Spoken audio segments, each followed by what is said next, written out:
The Classic Battles Rhinar vs. Dorinthea is a new product for Flesh and Blood. It's coming out in May. It's geared towards new players. I'm excited for it, and I just want to talk about what the product is and then get into my thoughts and opinions of how I think it's going to go and what I think of it long term.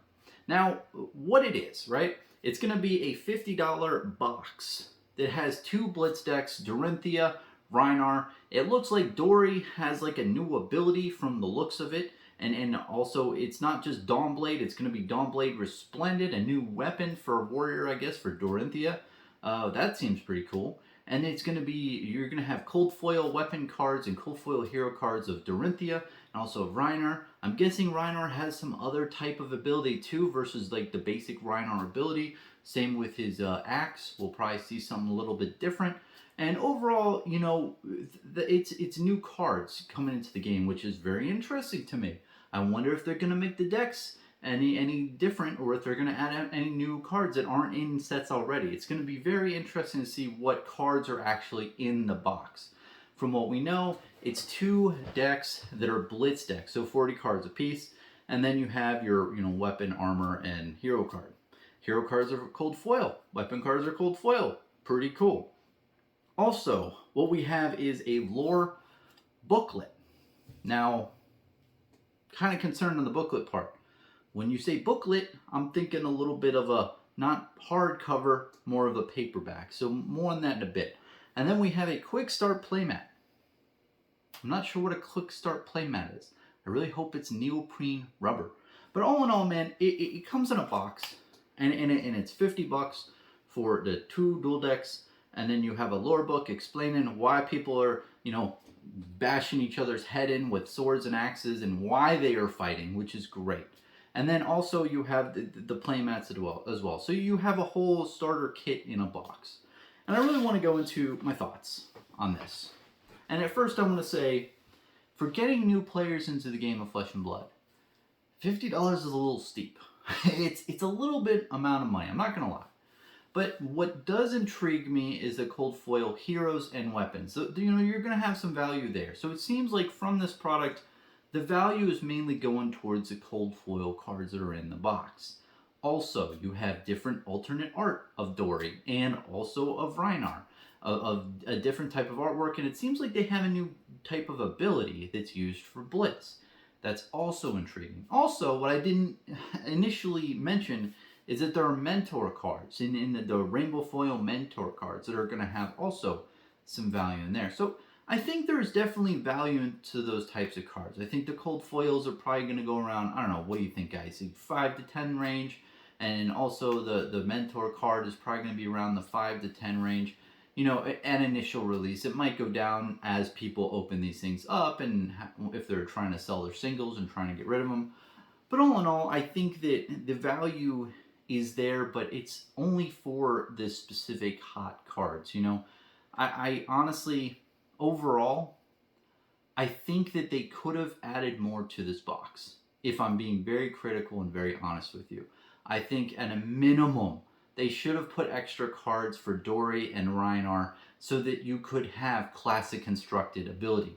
I mean, how much extra would it have been to just include 20 more cards of each hero, and then you could have a legitimate classic constructed feel, and you could also, you'd have only had to have one more adult hero version of each of the heroes. I think that would have gone so far, because then you can say, okay, of course, here's the package of Blitz decks you can play right out of the box. But have a second package that said, hey, classic constructed, cards for classic constructed.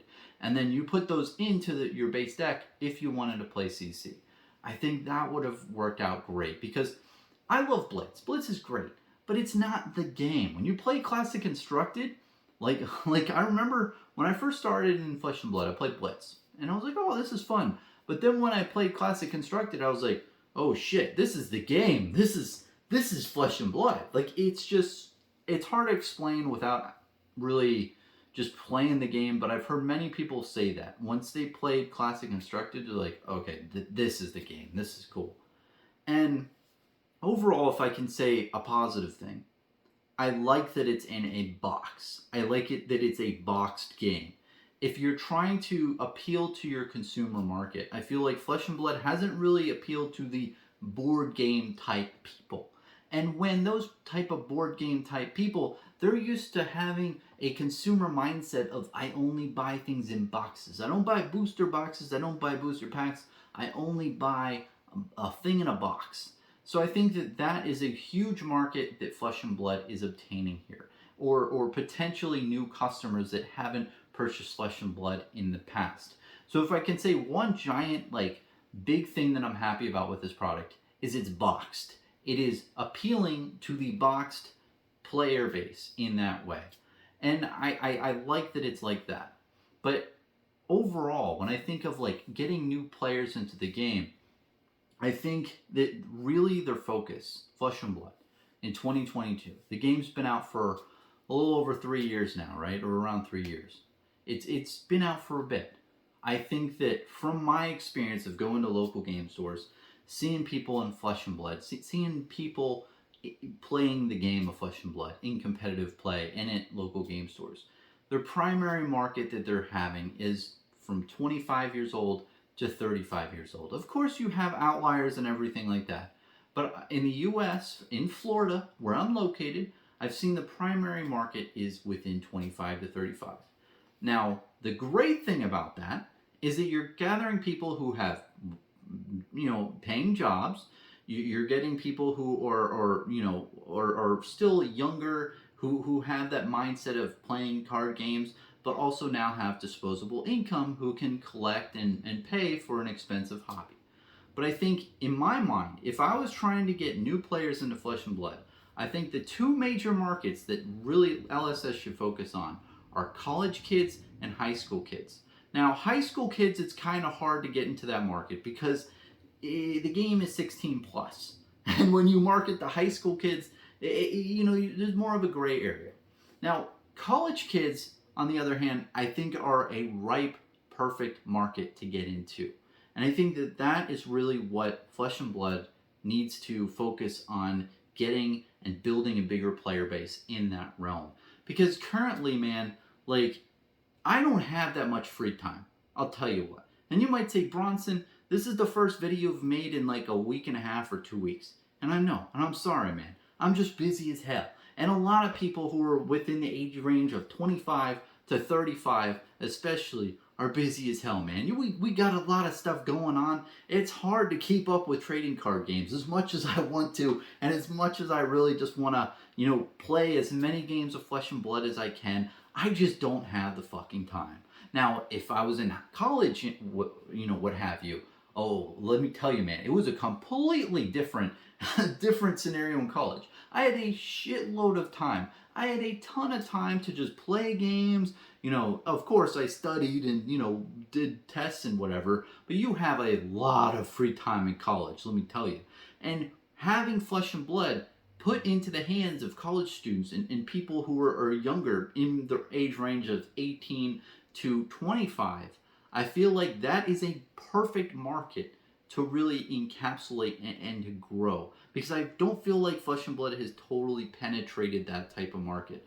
So when I see, going back to this classic battles, Dorinthea versus Rhinar, I'm not seeing that this is really catering to that group, especially at the $50 range. That is pretty pricey, especially for, to 2 blitz decks for $50, essentially, is what you're getting here. I really wouldn't advise any new player to buy that. If a new person said, hey, Bronson, what should I get? I have $50 in my pocket. I would not tell him that this would be the last product I'd tell him to get. I'd first tell him, hey, go to your local game store, pick up a bunch of bulk for free probably, or buy a bunch of bulk online, or research the best decks out there and look at gameplay and see which ones you like, and then buy the singles that you need online. I would not tell him to buy this $50 thing where, it doesn't look like you get a legitimate playmat. I could be wrong with the playmat. We'll see how that unfolds. It doesn't look like you have a rubber playmat.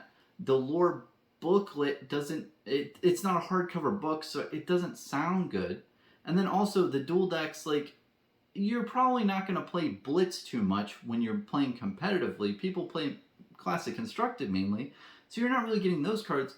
you're not really getting stuff that you can take on the next level.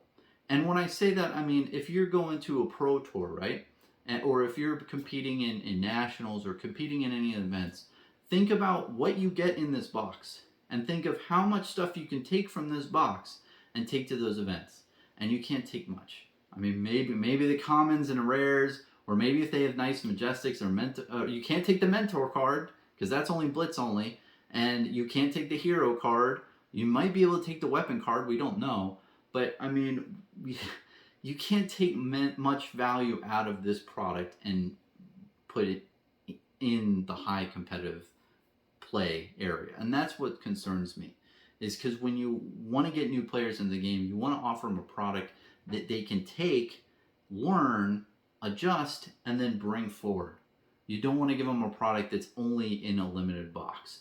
And I think that in a sense, if you look at the product overall, I guess it's not more towards just new players overall or college students. I see the market that they're trying to encapsulate, and I do see that it is good for that. It is good for the player who just wants to, play a bunch of board games and have a bunch of board games on their shelf, and they can take down everything's in the box and then play a nice game of Flesh and Blood. That's great. But I think that this product could have done a lot more to those types of players in order to give them a great experience. I think that to really tweak this product, they could have. Here's what they should have done. They should have easily. I haven't talked about this. They should have put dice in the box. There should be a bunch of six-sided dice so you can track your life totals or the pitch values. You should have included Bravo and Katsu in this because they're cheap cards. I mean, commons and rares of those. I mean, so cheap, man. I mean, it should have also been just two legit playmats that are rubber. The booklet should be a book, like a legit hardcover book, or maybe not even put. Actually, you know what? I take that back with the booklet. You could keep it as a booklet. I'm fine with that. And then further reading can be the lore book that you sell later. I'm fine with the booklet actually, as long as you have a lot of cards, and as long as you have the four main, Dorinthea, Katsu, Rhinar, and Bravo. If you had all those and you had the Blitz deck version and the classic constructed version, that is a cool thing to have in a box. That is a lot of replayability. That I would tell people to get. Even if it was $80, you're putting how many derpy, common and rare singles in this package, right? Which are like pennies on the dollar. So you're really not adding much, but you're adding a ton of replayability. And you're also adding the dice, which is nice, and everyone needs an extra pair of dice. And then the play mats, you can take a rubber play mat from that box and put it out into the real world and play into national events and stuff. So I really would like to have 2 rubber play mats in this. That type of product I think would be perfect for somebody who is trying to get into Flesh and Blood in the board game. Now, overall, if I could go back into a positive light, Flesh and Blood, the one thing that they haven't focused on, that they're huge in, is storytelling. And there's a huge lore element to this game. It's what got me really invested in Flesh and Blood. If it wasn't for the amazing lore in Flesh and Blood that I don't talk about too much, I don't think I would be this invested in the game. I'm straight up. So one thing I really like about it is that there's this lore piece on the side of these dual decks that you can read up on, and you're like, oh shit, this is why these 2 characters, these 2 heroes are fighting out and duking out. This is the reason why. And flavor is so important in trading card games, because in other games it's kind of tough. Both people are just mages summoning stuff. It doesn't make sense. But when you see a Dorinthea warrior or Rhinar warrior, you understand what they're doing. You understand why they're fighting. They're fighting for their homeland and different political affiliations of the lands and everything. It makes sense. It adds reason to what you're doing, which is a really good thing. And I think this product, more than anything, is going to get even seasoned players. People have played a lot. Let's say they buy this and they try to get their friends into it, and they read the lore and they're like, huh, well, what do you know? there's a cool story here. And they're like, well, what about the other lore book online and all that? And it can get those people into it. So I'm really excited about that. And, overall, I know I've gone back and forth on a lot of stuff with this product. I've covered, my gripes and my frustrations, but I've also said, hey, it is a good product, for certain groups. Now, overall, what do I think? I think if there's a pure new player getting into the game, I wouldn't advise getting this product.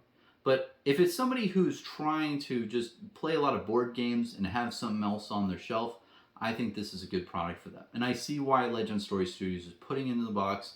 And the best thing about this product, bar none, anything, it's the box. Having it in a box is taking those consumers, just to sum up, taking those people who are used to buying board games and having something available to them. Whereas they wouldn't normally buy a booster box or these different TCGs, but they're more interested in boxed type medium, it's catering to them. Now, for the market that I think that they should be getting into is college kids. I think that is the perfect market for them to get into at this time, because it would increase their player base tremendously. And guess what happens after those college kids are out of college? They're in the 25 to 35-year-old bracket. So you're really priming, and trying to grow your player base preemptively. And then when they get into adulthood, they're able to buy more product longer term. And you might say, Bronson, that's great. But how do you do that? Honestly, man, I would do some college league. I would have some say, hey, Flesh and Blood College League is now on, and you can play in your local colleges. And it's not a normal format of Flesh and Blood. It's only with the commons and rares. It's that, with the commoner format of Flesh and Blood. I think that would be perfect. And to really spice it up, I think a card redemption policy would be perfect. Have local game stores, right, with the armory kits, give local game stores common or just cold foil cards, and then have this whole redemption program where you have, people like me and people who have been in Flesh and Blood trade in their bulk and trade it into a local game store, get a cold foil card in return, and then that bulk at the local game stores can be given to the college kids for free or at a very reasonable price, man. Because, getting the cards in their hand is so important. I mean, I was playing, just let me ramble a little bit at the end. I was playing in a farewell event for Welcome to Wrath, and I was having a good time with my buddies, and there was this really nice guy came up to the tables, and he said, hey, look, people are playing this game. I've heard about this game, Flesh and Blood, and he just, had minor talks. He's like, yeah, I'm really interested in getting into this game. It seems really cool. And when he said that, a light bulb popped in my mind. I was like, hey, man, I have a bunch of bulk in my backpack. So I pulled it out, like 150 cards. I literally just handed it to him. And at first, this guy, he was like, well, what are you doing? And I was like, here, no, please take the cards. And he took them. He was like, oh, thank you. Like, this is awesome. And he started looking through the cards and reading all the abilities and such and getting into it. And I think that's perfect, because when you're a college man, you don't have as much money to spend on a bunch of different stuff. I mean, people in general, there's only so much money you can divulge to different, game things. But when people, just give you free cards, it's huge. And I don't know if he got into it afterwards, but I think that was really what is great. When you get bulk cards and you just give it to new people who want to learn Flesh and Blood, I think that is the way you get new player growth. And I think that is a really prime market to get into. And, overall, it's funny, when I was talking to him a little bit after that, he said, yeah, other TCG communities he's gotten into in the past have tried to card shark him out of really good cards that he's had for other, bad trades. But then he's like, man, this community is amazing. Not only me, but a couple other of us that night gave him a bunch of free cards. He's like, this community is amazing. I'm just giving free cards instead of people trying to shark me out of trades and stuff. So I think the Flesh and Blood community already is doing this, giving out cards to people, getting people into the game. I've heard of plenty of people. Saint from the Fable Hunters was doing it. You had Noxious out there who's giving cards away. I think if Flesh and Blood, if LSS developed a program specifically for getting bulk cards into people's hands who are interested in the game, that is going to increase the player base on like a huge level. Now, this product, I think that there's still a place into it for the Flesh and Blood realm. The classic battles, Dory versus Rhinar, I think having a box set, making box sets, over the next, 5 to 10 years is perfect for getting people in the board game realm into Flesh and Blood. But as for, value and what you're really getting as a new player, I just don't think it's in the box. I think that there's plenty of alternatives for $50 that you could spend on the game. It would get you much more than what you're getting into this box set. But let me also emphasize that this is preemptive. The box doesn't come out. I have not opened the box or given an official review. I'll definitely see how it's executed. And that's the biggest point I want to make at the end of this is it really will depend on how well this product is executed in the market to see how well it does attract new players. This is just my preliminary thoughts of what I see and what I'm reading on the box. But overall, I think if Flesh and Blood really wants to increase their player base, they have to look at the younger demographic. Because I think that they've primarily focused on the 25 to 35-year-old age range, and I think so far they've killed it. And if it's one thing Flesh and Blood has done better than any other TCG, it's getting hardcore collectors into playing Flesh and Blood in person and in local game stores. I myself can say that, man. If you told me 5 years ago that I would be in a local game store competing, in a competition with a trading card game, I would tell you you're out of your mind. There's no way. I'm very like a homebody. I don't really like to exit my room. I like to chill in my room, and I don't really like to compete. I'm not a competitive person at all. I like to make friends, and I don't really like to, spark, conflict and stuff. I'm not that type of guy. But Flesh and Blood got my ass out of this room into local game stores playing against people competitively, which is a huge feat. And I think I'm not alone in this. I've heard many different people out there who are the same way. They only like to collect. They like to have their binders and set collect and do all these different types of investing/collecting type activity. But then when Flesh and Blood came out, the game was so damn good that they wanted to play and they wanted to be competitive and play in these big tournaments. So I think that is a spectacular feat that they've done so far is really getting the collector and investor base into actually playing the game in person. That's huge. I think the next steps is really getting the younger crowd. If you get the people in college in, right, you're really going to set yourself up long term for future growth when those demographics of individuals, in 5 years, they actually will have a nice paying job and they'll be able to actually buy your products in the future. So, that's my thoughts overall. And I really will be interested to see how this is executed and how it runs out. But hey, another product to get people into Flesh and Blood. Looking forward to it, man. Thanks for watching.